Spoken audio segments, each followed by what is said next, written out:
వందనాలు తండ్రి. జీవాధిపతిని స్తుతులు స్తోత్రాలు. ఇప్పుడు ఈ వర్తమానాన్ని బోధిస్తుండగా నువ్వు మాత్రమే మాట్లాడండి తండ్రి. నీ వాక్శక్తిని దయచేయండి తండ్రి. నీ నామానికి మాత్రమే ఘనత తెచ్చుకొని ఆయన ఈ వర్తమానం విడిచిన బిడ్డలందరూ కూడా నీ కృపను అనుగ్రహించమని ఇప్పుడు ప్రారంభం నుంచి ముగించే అంతకు నువ్వు ఉండి మాట్లాడి నీ నామాన్ని ఘనత మహిమ ప్రభావం తెచ్చుకోమని యేసు నామములో అడిగి వేడుకొంటున్నాం తండ్రి. ఆమేన్. యెషయా గ్రంథము 60వ అధ్యాయము ఫస్ట్ కాడి నుంచి. యెషయా గ్రంథము 60వ అధ్యాయము ఫస్ట్ కాడి నుంచి. ఇక్కడ యెషయా భక్తుడు సెలవిస్తున్నాడు, లెమ్ము తేజరెల్లుము, నీకు వెలుగు వచ్చి ఉన్నది అని ఆ యెషయా భక్తుడు సెలవిస్తున్నాడు. యెషయా ఒక ప్రవర్త, దేవుని యందు యథార్థ కలిగి, నీతి కలిగి, దేవుని యందు భయభక్తులు కలిగి ఆ యొక్క ప్రవర్త దేవుణ్ణి బహుగా ఎమ్మడించినట్లు మనం గ్రంథంలో చూస్తున్నాం. గనక లెమ్ము తేజరిల్లుము, నీకు వెలుగు వచ్చి ఉన్నదని ఆ ప్రవర్త తెలియపరుస్తున్నాడు. గనక మనకి వెలుగు చాలా ప్రాముఖ్యమైనది. వెలుగు మన జీవితానికి అవసరమై ఉన్నది. వెలుగు మనకి మంచి మార్గములో, మంచి త్రోవలో నడిపిస్తుంది. వెలుగు చీకట్లో ఉంటే, ఆ చీకటి మార్గంలో నడిస్తే అది మనకి అపాయకారము. ఆ చీకటి మనకు క్షేమము కాదు. ఆ చీకటి మనకి ఆ యొక్క మన జీవితాలకి మనకి ఆ చీకటి అంత క్షేమము కాదు. కానీ వెలుగు మార్గములో మనం ఎప్పుడైతే నడుచుకుంటామో అప్పుడు మనకు అది చాలా క్షేమంగా, చాలా సంతోషంగా, చాలా ఆనందంగా ఉంటుంది. ఒక చీకటి మార్గంలో నడిచేటప్పుడు ఆ చీకటి మార్గంలో ముళ్ళే ఉండొచ్చు, పాములే ఉండొచ్చు, తేళ్ళే ఉండొచ్చు. గనక ఆ చీకటి మార్గంలో నడిచేటప్పుడు ఏదైనా సరే మనకి హానికరంగా అక్కడ ఉంటుందన్నమాట. ఆ చీకట్లోనే చాలా మనము ఆ యొక్క సమస్యలకు గురి అవుతాము, ఆ యొక్క శోధనలకు గురి అవుతాము. చీకటి అంటే సైతానికి సాదృశ్యం, వెలుగంటే మన తండ్రికి సాదృశ్యం. గనక మన యేసయ్య బిడ్డలము వెలుగు కలిగి మనము నడుచుకోవాలి. వెలుగు మార్గంలోనే మన వెలుగు మార్గంలోనే మన ప్రయాణాన్ని కొనసాగించాలి. ఎప్పుడైతే మనం వెలుగు మార్గంలో ఉంటామో ఆ యొక్క దేవుని మహిమ, ఆ దేవుణ్ణి తేజస్సు, ఆ దేవుని ఒక కృప మన మధ్యలో విస్తారంగా ఉంటుందని దేవుడు తెలియపరుస్తున్నాడు. గనక ఆ వెలుగుతో మనం నింపబడాలి, తేజరిల్లాలి. లేవు, నీ ఎదుట ఒక వెలుగు ఉన్నది, మహిమ ఉన్నది. ఆ మహిమ నువ్వు పొందుకో, ఆ వెలుగులో నువ్వు ప్రకాశించు, ఆ వెలుగుకి నీవు దగ్గరగా ఉండు, వెలుగుకి సమీపంగా ఉండు అని దేవుడు తెలియపరుస్తున్నాడు. కనుక వారిలో ఒంటరైన వారు 1000 మంది అగును, వారిలో వెన్నిక లేని వారు బలమైన జనాంగమగును అని దేవుడు తెలియపరుస్తున్నాడు. వారిలో ఒంటరైన వారు 10,000 మంది అగును, వెన్నిక లేని వారు బలమైన జనాంగమగును అని దేవుడు తెలియపరుస్తున్నాడు.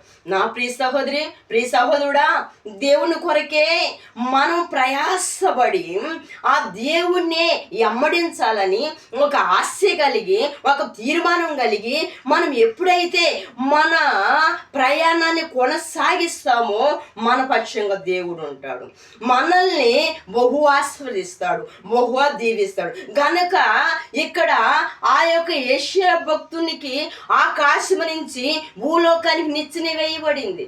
భూలోకము నుంచి ఆకాశానికి దేవదూతలు ఎక్కి వెళుతున్నారు. ఆకాశం నుంచి భూలోకానికి దేవదూతలు దిగి వస్తున్నారు. అలాంటి గొప్ప దర్శనం ఆ యెషయా భక్తుడు చూస్తున్నాడు.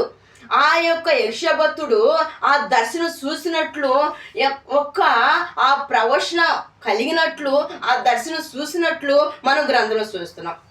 ఏషియా భక్తుడైతే ఎంతో పరిశుద్ధత కలిగి పవిత్రత కలిగి ఆ దేవుణ్ణి వెంబడించాడు కనుక అలాంటి అమూల్యమైన దర్శనం చూడటానికి అమూల్యమైన ఆ ప్రవచనాలు మాట్లాడటానికి ఒక మంచి ఆ ప్రవర్తగా తీర్చిదిద్దినట్లు ఆ దేవుడు ఆ ఏషియా భక్తునికి అనుగ్రహించినట్లు మనం చూస్తున్నాం గనక ఏషియా భక్తునిలాగా మనం కూడా ఒక వెలుగు కలిగి ఉండాలని ఒక గొప్ప దర్శనం కలిగి ఉండాలని దేవుడు కోరుకుంటున్నాడు గనక మనం సంవత్సరాల మందిరానికి వెళ్ళినా కూడా ఆ దర్శనాలు చూడలేక ఆ కళ్ళు చూడలేక దేవుని స్వరం వినలేక మనం ఎందుకని వెనుకబడిపోతున్నాం గనక ఏషియా భక్తుడైతే ఆ దర్శనాలు చూస్తూ ఏషియా భక్తుడు ఆ దేవుణ్ణి బహువా వెంబడించాడు గనక ప్రభువా నేను నా పెదాలతో నేను అబద్ధమాడానా నా పెదాలు అపవిత్రంగా ఉన్నాయా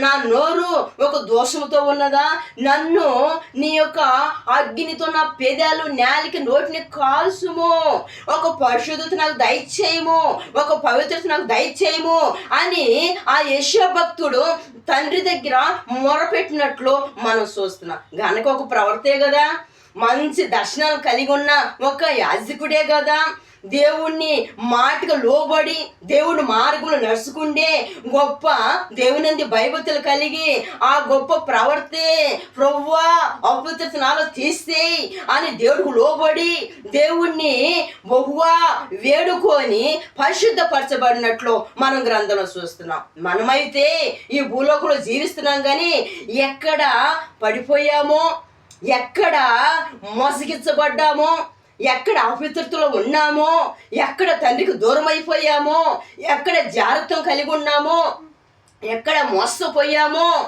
ఎక్కడ అబద్ధాలు ఆడుతున్నామో ఎక్కడ దేవుని గాయాలు రేపే వారికి ఉన్నామో ఆ రీతిగా మనం ఉండటానికి వీలు లేదని మనల్ని మనమే పరిశీలన చేసుకోవాలని దేవుడు తెలియపరుస్తున్నాడు గనక ఎప్పుడైతే ఆ తండ్రిని మొరపెట్టేవారిగా ఆ తండ్రికి ప్రార్థన చేసేవారిగా మనం ఉండాలని తండ్రి కోరుకుంటున్నాడు మార్తా మరియా మనము గ్రంథంలో చూస్తున్నాం మార్తా మరియ దగ్గరికి మార్తా మరియా లాజరు ఉన్నప్పటికీ యేసు ప్రభు వారి గృహానికి ఎంతో ప్రేమగా ఎంతో ఇష్టంగా వాళ్ళ గృహానికి వెళ్తూ ఉన్నవారు యేసు ప్రభు వారు గనుక ఆ మార్త అయితే విస్తారమైన పనులు చేత బహు తొందరపడి ఉండేది గనుక మరి అయితే ఉత్తమైన బోధని వేర్పాటు చేసుకొని ఆ తండ్రి బోధ వింటూ తండ్రి పాదాల దగ్గర కూర్చొని బహుగా తండ్రిని స్తుతిస్తా ఉన్నట్లు మరియా మనము చూస్తున్నాం గనక మరిలాంటి మనస్సు మరిలాంటి ఆత్మ మరిలాంటి విశ్వాసం మనం కూడా కలిగి ఉండాలని దేవుడు తెలియపరుస్తున్నాడు ఒక రోజున పాపం చేసే స్త్రీ ఆ పాపము చేస్తూ ఆ ప్రజలకు పట్టబడింది అక్కడున్న మనుషులకు పట్టబడింది గనక ఆ సమయంలో పాపం చేసే వారిని రాళ్ళతో కొట్టి చంపాలని ధర్మశాస్త్ర ప్రకారంగా అక్కడున్న మనుషులు ఆ యొక్క స్త్రీని పట్టుకొని చంపాలని రాళ్ళు వేసేటప్పుడు అక్కడ ఆ సమయంలో యేసు ప్రభు వారితో చెప్తున్నారు మీలో పాపము లేని వారే ఆ స్త్రీ మీద రాయి వేయండి అని ఆ తండ్రి సెలవిస్తున్నాడు యేసు ప్రభు చెప్తున్నాడు మీలో పాపం లేనివాడు ఎవ్వరు ఆ పాపం లేకుండా పరిశుద్ధతగా పవిత్రంగా ఉన్నవారే ఆ స్త్రీ మీద రాయి వేయండి అని చెప్తున్నాడు గనుక అప్పుడు ఒకరికొకరు ఆ యొక్క వారి తప్పులు తెలుసుకొని అయ్యో నాలో ఈ పాపం ఉంది ఈ యొక్క అపవిత్రత ఉంది ఈ దోషం ఉంది ఈ యొక్క మోసం ఉంది జాగ్రత్తం ఉంది కోపం ఉంది నాలో అసలు పరిశుద్ధత లేదు పవిత్రత లేదు నీతి లేదు యథార్థత లేదు నేను ఎలాగ ఈ స్త్రీ మీద రాయి అయ్యను అని చెప్పేసి ఒకరికొకరు చూసుకొని దూరంగా పారిపోయినట్లు మనం చూస్తున్నాం మన తండ్రి ఎంతో గొప్ప తండ్రి ఎంత ప్రేమ స్వరూపి ఎంత జాలిగల దేవుడు అప్పుడు ఆ స్త్రీతో అంటున్నాడు అమ్మా నిన్ను ఎవరు శిక్షించలేదా గనుక నేను కూడా నిన్ను శిక్షించను గాని మరలా నువ్వు పాపం చేయొద్దు, పాపం వైపు నువ్వు తిరిగి చూడొద్దు, నీతి మార్గంలో నడుచుకో, యథార్థంగా ఉండు, నన్ను నిండు మనసుతో నిండు ఆత్మతో లోతైన ప్రార్థన పశ్చాత్తాపంతో నన్ను శృతించి బహువా పరిశుద్ధత కలిగి నువ్వు ఉండు అని చెప్పి ఆ స్త్రీతో తండ్రి బోధించినట్లుగా మనం గ్రంథంలో చూస్తున్నాం. నా ప్రియ సహోదరి, ప్రియ సహోదరుడా, దేవుని యందు భయభక్తులు కలిగి ఈ లోకానికి వేరయ్యి దేవుని స్తుతించే వారిగా, దేవుని అమ్మడించే వారిగా, దేవుడు నీతి గల దేవుడు గనక, యథార్థ గల దేవుడు గనక అలాంటి దేవుడిని మనము గుర్తు చేసుకొని ఆ దేవుని అమ్మడించే వారిగా మనం ఉండాలని ఆ తండ్రి తెలియపరుస్తున్నాడు. విషయభక్తుడైతే ఆ తండ్రిని ఎంతగానో సేవిస్తూ ఎంతగానో స్తుతిస్తూ ఆ దర్శనాలు చూస్తూ ఆ తండ్రిని అమ్మడించినట్లుగా మనం గ్రంథంలో చూస్తున్నాం. గనక మనం కూడా ఒక ప్రత్యేకత కలిగి ఒక పరిశుద్ధత కలిగి ఆ దేవుణ్ణి ఎప్పుడైతే మనం వెంబడించే వారికి ఉంటామో అప్పుడే మనం క్షేమంగా సంతోషంగా సమాధానంగా ఉంటాం. మన ప్రాణం చాలా చిన్నది గనక ఆ ప్రాణం మీద ఎక్కువ భారము పెడతానికి వీల్లేదు. ఆ ప్రాణంపై ఎక్కువగా విస్తారమైన ఆ ప్రయాస, మనం పడే ప్రయాస ఆ ప్రాణం మీద పెడతానికి వీల్లేదు గనక కాస్త మన భారమంతా తొలగించుకునేవారిగా, మన కష్టాలన్నీ తొలగించుకునేవారిగా, మన రోజులంతా తొలగించుకునేవారిగా, మన కన్నీరంతా తొలగించుకునేవారిగా, మనం సుఖ సంతోషంగా ఉండేవారిగా ఉండాలని దేవుడు కోరుకుంటున్నాడు. ఎప్పుడు మనం సంతోషంగా ఉంటాం, ఎప్పుడు మనం సమాధానంగా ఉంటాం, ఎప్పుడు మనం నెమ్మదిగా ఉంటాం, ఎప్పుడు చూసిన అప్పులే, ఎప్పుడు చూసిన అసమాధానమే, ఎప్పుడు చూసిన ఇవిరికులే, ఎప్పుడు చూసిన ఇబ్బందులే, ఎప్పుడు చూసిన కన్నీళ్ళు ఎండపోనాలు అవుతున్నాయి, నేను కృంగిపోతున్నాను, నా విశ్వాసం నీరు కారిపోతుంది. గనుక దేవుని యందు నేను భయభక్తులు కలిగి ఉండలేకపోతున్నాను. ఎప్పుడైతే దేవుడు మనం సమీపంగా ఉంటామో సంతోషంగా ఉంటాం, ఆనందంగా ఉంటాం, సమాధానంగా ఉంటాం, అప్పులు లేకుండా ఎంతో దేవుని యందు ఆనందిస్తూ బహువిశ్వాసం కలిగి మనం గురి కలిగి ఆయన వైపే మనం చూస్తామని దేవుడు మనలో ఉంటే, దేవుడు మన పచ్చంగా ఉండి అద్భుతమైన కార్యాలు చేస్తాడని మనము తెలుసుకొని ఆ తండ్రిని సేవించే వారిగా మనం ఉండాలి. కనుక ఈ రోజుల్లో నేను కొన్ని ప్రాంతాలకి వెళ్ళినప్పుడు అక్కడ ఆ విశ్వాసం చెప్తూ ఉంటారు, అమ్మ నేను ఒక్కదాన్ని చర్చికి వెళ్తాను కానీ కుటుంబంలో ఉన్న బిడ్డలందరూ రారు చర్చికి, అందుకని మా గృహంలో సమాధానం లేదు, నెమ్మది లేదు, ఆరోగ్యం లేదు, సంతోషం లేదు, మేము చాలా కురింగిపోతున్నాం, మేము చాలా సమస్యల్లో పడిపోయాం, చాలా చిక్కుల్లో పడిపోయాం, మాపై వాళ్ళని సాతాను బహువా ఇసురుతున్నాడు. ఎప్పుడైతే వలలో మేము పడిపోతామో అప్పుడు సాతాను ఉచ్చుల్లో కూడా మేము ఆ యొక్క సాతాను ఉచ్చుల్లో మేము సాతాను ఉచ్చుల్లో పడిపోవటానికి, సాతాను వేసిన వలలో పడిపోవటానికి మేము సిద్ధంగా ఉన్నామమ్మా. ఎందుకంటే మాకు సమాధానం కొదువుగా ఉన్నది కనుక, ప్రార్థన లేదు కనుక, మాకు సంతోషం లేదు కనుక మేము ఆ సమస్యలో ఉండటానికి కారణం ప్రార్థన లేదు. సాతాను శ్రమనే, శోధననే, ఆ యొక్క సమస్యనే దుమ్ము రేపినప్పుడు ప్రార్థనని నీళ్ళు సలలేక, ఆ యొక్క ప్రార్థన చేయలేక సమస్యలిపోతున్నాం, నలిగిపోతున్నాం, ఎంతో విసిగిపోతున్నాం.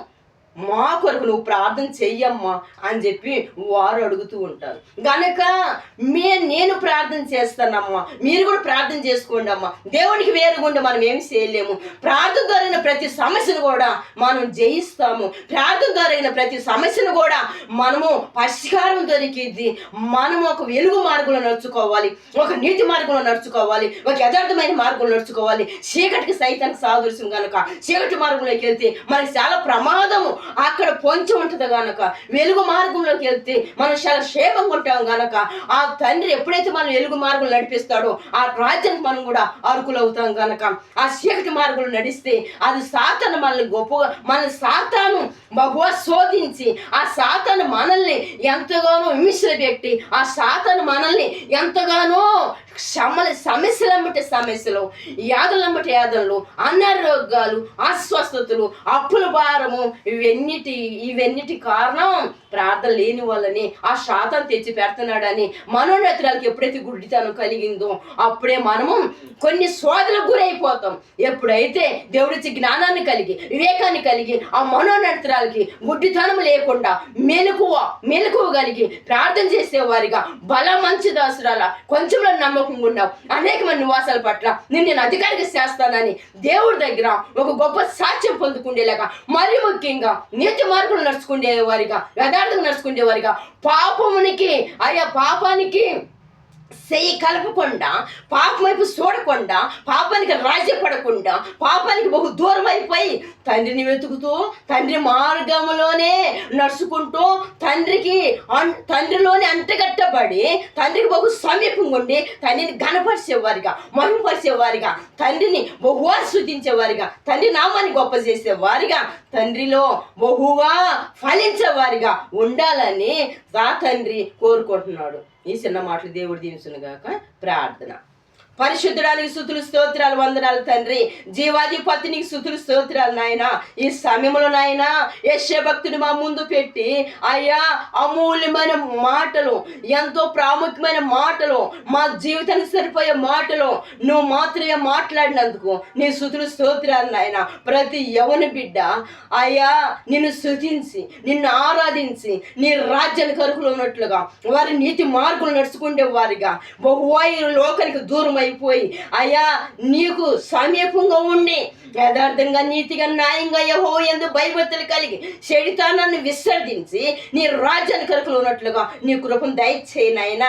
ఈ లోకంలో ఎంతమంది యవన బిడ్డలైతే ఉన్నారో వారందరూ కూడా నిన్ను వెంబడించి, బహువా నిన్ను స్తుతించి, నీ గొప్ప రచన పొందుకొని, మారుమనసు పొందుకొని, లోతైన ప్రార్థన పశ్చాత్తాపం పొందుకొని నీ రాజ్యానికి అరుకులు ఉన్నట్లుగా నీ కృపను దయచేయి నాయనా. ఈ వర్తమానం వింటున్న ప్రతి బిడ్డ హృదయం తెరవడి ఎలుగు మార్గంలో నడుచుకొని చీకటి నుంచి విడుదల కలిగి, చీకటి నుంచి వెలుగుకు సమీపంగా ఉండి అయ్యా బహువా ఆ మహిమకి, ఆ తేజరిల్లకి, ఆ మహిమపరచబడి తేజరిల్లి గొప్పగా వెలుగును పొందుకొని నీ రాజ్యానికి అరుకులు ఉన్నట్లుగా నీ కృపను దయచేయమని ప్రతి బిడ్డ నీ రాజ్యానికి ప్రతి బిడ్డలను కూడా నీ రాజ్యానికి ఆయుధపరచమని ప్రతి బిడ్డలతో కూడా మీరు మాత్రమే సూటిగా తేటగా మాట్లాడి ప్రతి బిడ్డని అయ్యా బహువా సంధించి, బహువా రచించి నీ యొక్క రాజ్యానికి అర్హులుగా చేయమని నాయనా. ఈ వర్తమానం ఇస్తున్న ప్రతి బిడ్డల హృదయం తెరవబడి నాయనా నీ మార్గంలో నడుచుకొని